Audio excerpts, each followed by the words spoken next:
Un encuentro con su palabra, porque secase la hierba, marchitase la flor, mas la palabra de Dios permanece para siempre.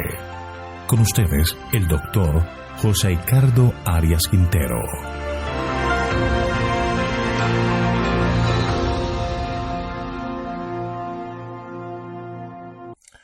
Vamos a estudiar Mateo capítulo 26, versículos 57 hasta el 68. Jesús ante el concilio, segunda parte. Te invito a orar. Padre nuestro que estás en el cielo, alabado, glorificado y exaltado sea tu santo nombre. Te damos gracias, Señor, por este día tan especial que nos regalas. Y al comenzar queremos pedirte que al abrir la Escritura, el Santo Consolador esté a nuestro lado, explicándonos tu palabra y llenando nuestros corazones de entendimiento, de paz y del gozo de saber que tenemos un Dios que nos ama. Gracias, Señor, por tus bondades, pues lo pedimos todo en el nombre de Jesús. Amén. Hemos estado estudiando la sección donde Jesús ha llevado preso ante el concilio, donde buscaron unos testigos falsos, pero cuyos testigos no concordaban con las acusaciones de Jesús. Finalmente encontraron dos que por lo menos decían lo mismo, pero cuyas acusaciones no eran suficientes para condenar a Jesús. Así que el sumo sacerdote interviene y le pregunta a Jesús si no iba a responder nada. Quería de alguna manera hacer que Jesús se acusara a sí mismo. Sigamos la narración de Mateo capítulo 26, los versículos 63 y 64. Pero Jesús callaba. Entonces el sumo sacerdote le dijo: Te conjuro por el Dios viviente que nos digas si eres tú el Cristo, el Hijo de Dios. Jesús le dijo: Tú lo has dicho, y además os digo que desde ahora veréis al Hijo del Hombre sentado a la diestra del poder de Dios, viniendo en las nubes del cielo. Ante el silencio de Jesús, Caifás exigió que respondiera bajo juramento la pregunta que ahora se le hacía. A pesar del testimonio de todos los testigos falsos, el Sanedrín no tenía todavía pruebas para condenar a Jesús. Caifás esperaba lograr que Jesús se acusara a sí mismo. También eso era ilegal. Una persona no podía ser condenada por su propio testimonio. Caifás pretendió llevar a Jesús ante el tribunal de Dios. La pregunta es: ¿eres tú el Cristo, el Hijo de Dios? En otras palabras, ¿eres el Mesías? Jesús había evitado decir claramente que era el Mesías o el Cristo, quizá en parte porque, según la idea popular, el Mesías dirigiría a los judíos en una revuelta armada contra Roma. La respuesta de Jesús la vamos a dividir en dos partes. La primera parte dice: Jesús sabía que su confesión lo iba a llevar a la muerte. Sería tomada por hombres malignos para condenarle, pero no podía negarse a responder. Fue instado a responder bajo juramento. Elena de White comenta: Cristo no podía callar ante esta demanda. Había tiempo en que debía callar y tiempo en que debía hablar. No habló hasta que se le interrogó directamente. Sabía que el contestar ahora aseguraría su muerte. Pero la demanda provenía de la más alta autoridad reconocida en la nación y en el nombre del Altísimo. Cristo no podía menos que demostrar el debido respeto a la ley. Más que esto, su propia relación con el Padre había sido puesto en tela de juicio. Debía presentar claramente su carácter y su misión. Jesús había dicho a sus discípulos: Cualquiera pues que me confesare delante de los hombres, le confesaré yo también delante de mi Padre que está en los cielos. Ahora, por su propio ejemplo, repitió la lección. Libro El deseo de todas las gentes, página 653. Debemos recordar que el Señor condena el juramento falso. Así que ahora, bajo la gravedad de un juramento judicial, iba a decir la verdad. Él sí era el Mesías. En ese momento la majestad del cielo se ve en él. La gente presente quedó admirada al ver a Jesús hablando con una autoridad que ellos no conocían. En otra parte, Elena de White hace la siguiente declaración. Esta es una de las ocasiones cuando Cristo confesó públicamente su derecho de ser el Mesías, aquel a quien los judíos durante tanto tiempo habían anhelado. Este fue uno de los momentos más maravillosos de la vida de Cristo, por estar lleno de grandes resultados. Comprendió que debía ponerse a un lado todo disimulo. Debía presentarse abiertamente la declaración de que él era uno con Dios. Sus jueces lo consideraban solo como un hombre y pensaron que era culpable de una atrevida blasfemia. Pero él se proclamó a sí mismo como el Hijo de Dios. Afirmó totalmente su carácter divino ante los dignatarios que lo habían procesado ante su tribunal terreno.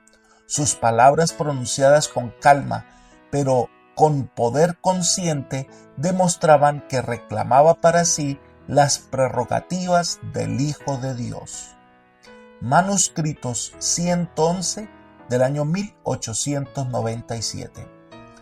Pero allí no termina todo. La segunda parte de la respuesta de Jesús hizo estremecer a todos los presentes. Él dijo, y además os digo, que desde ahora veréis al Hijo del Hombre sentado a la diestra del poder de Dios y viniendo en las nubes del cielo. Jesús indiscutiblemente habla de su autoridad al estar sentado a la diestra del Padre. Era parte de la gran corte celestial, pero además anuncia que le verán venir en las nubes del cielo con poder y gloria. Es decir, todos los que participan en la muerte de Jesús tendrán la oportunidad de verle venir en gloria con toda majestad para recibir su retribución. El apóstol Juan registra una profecía y que es el mismo cumplimiento de estas palabras de Jesús. Registra las palabras del Eterno en la primera visión en Patmos, en Apocalipsis 1:7. He aquí que viene con las nubes, todo ojo le verá. Y los que le traspasaron, y todos los linajes de la tierra se lamentarán por causa de él. Sí, amén. Elena de White registra el impacto que estas palabras causaron en Caifás. Las palabras de Cristo hicieron estremecer al sumo sacerdote. El pensamiento de que hubiese de producirse una resurrección de los muertos que hiciese comparecer a todos ante el tribunal de Dios para ser recompensados según sus obras, era un pensamiento que aterrorizaba a Caifás. No deseaba creer que en el futuro hubiese de recibir sentencia de acuerdo con sus obras. Como en un panorama, surgieron ante su espíritu las escenas del juicio final. Por un momento vio el pavoroso espectáculo de los sepulcros devolviendo sus muertos con los secretos que esperaban estuviesen ocultos para siempre. Por un momento se sintió como delante del juez eterno, cuyo ojo, que lo ve todo, estaba leyendo su alma y sacando a luz misterios que él suponía ocultos con los muertos. Libro El deseo de todas las gentes, página 654. Caifás negaba la verdad de la resurrección, pero ahora se veía levantándose de la tumba para ver a Jesús viniendo en gloria y recibiendo la condenación. Las palabras de Jesús causaron un tremendo impacto en la vida de Caifás, pero en vez de reconocer quién está ante él, se encendió en ira y actuó desafiando la autoridad divina. Leamos los versículos 65 y 66 de Mateo capítulo 26. Entonces el sumo sacerdote rasgó sus vestiduras diciendo: «Ha blasfemado. ¿Qué más necesidad tenemos de testigos? Ahora mismo habéis oído su blasfemia. ¿Qué os parece?». Y respondieron ellos, dijeron: «Es reo de muerte». Lo que sucede merece nuestra consideración cuidadosa sin ser exhaustivos. En primer lugar, cuando Caifás reaccionó ante la visión que Jesús le presentaba, dice que rasgó sus vestiduras.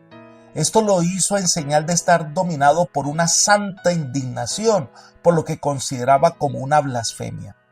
Pero este acto fue un desafío a las indicaciones dadas por el Señor por medio de Moisés, ya que las leyes mosaicas prohibían que el sumo sacerdote se rasgara los vestidos. Por ejemplo, ante la muerte de Nadab y Abiú, no debía Aarón rasgar sus vestidos so pena de muerte. Leamos Levítico capítulo 10, versículo 6.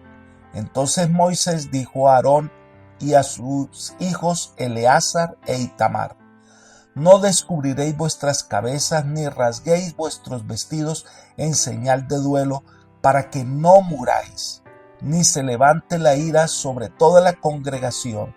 Pero vuestros hermanos, toda la casa de Israel, sí se lamentarán por el fuego que ha encendido Jehová. Más adelante el Señor les recuerda en Levítico 21:10, el sumo sacerdote entre sus hermanos, cuya cabeza fue derramado el aceite de la unción y que fue consagrado para llevar las vestiduras, no descubrirá su cabeza ni rasgará sus vestidos. Así que el acto de Caifás para mostrar indignación, para poder condenar a Jesús, realmente se estaba condenando a sí mismo. Ellen de White nos ofrece una interesante visión de lo que sucedió. La convicción mezclada con la pasión había inducido a Caifás a obrar como había obrado. Estaba furioso consigo mismo por creer las palabras de Cristo, y en vez de rasgar su corazón bajo un profundo sentimiento de la verdad y confesar que Jesús era el Mesías, rasgó sus ropas sacerdotales en resuelta resistencia. Este acto tenía profundo significado. Poco lo comprendía Caifás. En este acto, realizado para influir en los jueces y obtener la condena de Cristo, el sumo sacerdote se había condenado a sí mismo. Por la ley de Dios, quedaba descalificado para el sacerdocio. Había pronunciado sobre sí mismo la sentencia de muerte. Libro El deseo de todas las gentes, página 655. En vez de ser el juez, Caifás debía ser juzgado por haber violado una ley en la que el sumo sacerdote, como símbolo perfecto del carácter del Mesías, debía tener una actitud totalmente especial y diferente a los demás. Ellen de White hace otro comentario al respecto. Por haber rasgado así su vestidura con un fingido celo, el sumo sacerdote podía haber sido procesado ante el Sanedrín. Había hecho precisamente lo que el Señor había ordenado que no se hiciera. Estaba bajo la condenación de Dios, pero pronunció sentencia contra Cristo como blasfemo. Hizo todas sus acciones en relación con Cristo como un juez sacerdotal, como un sumo sacerdote en el ejercicio de sus funciones, pero no lo era por designación de Dios. El manto sacerdotal que rasgó para impresionar al pueblo con su horror por el pecado de blasfemia cubría un corazón lleno de impiedad. Actuaba inspirado por Satanás. Bajo una suntuosa vestidura sacerdotal estaba cumpliendo la obra del enemigo de Dios. Esto ha sido hecho vez tras vez por sacerdotes y gobernantes. La vestidura rasgada puso fin al sacerdocio de Caifás. Con su propia acción se descalificó para el oficio sacerdotal. Después de la condenación de Cristo, no pudo actuar sin mostrar la ira más irrazonable. Lo castigaba su conciencia torturada, pero no sentía ese dolor que induce al arrepentimiento. Manuscrito 102 del año 1897. Así que fue un acto desproporcionado y además un abierto desafío a las indicaciones divinas. Caifás se descalificaba a sí mismo como guía espiritual del pueblo. En segundo lugar, acusaron a Jesús de decir blasfemia. Según el judaísmo rabínico, el pronunciar el nombre divino era blasfemia. Los judíos también entendían que era blasfemia el que un hombre se igualara con Dios.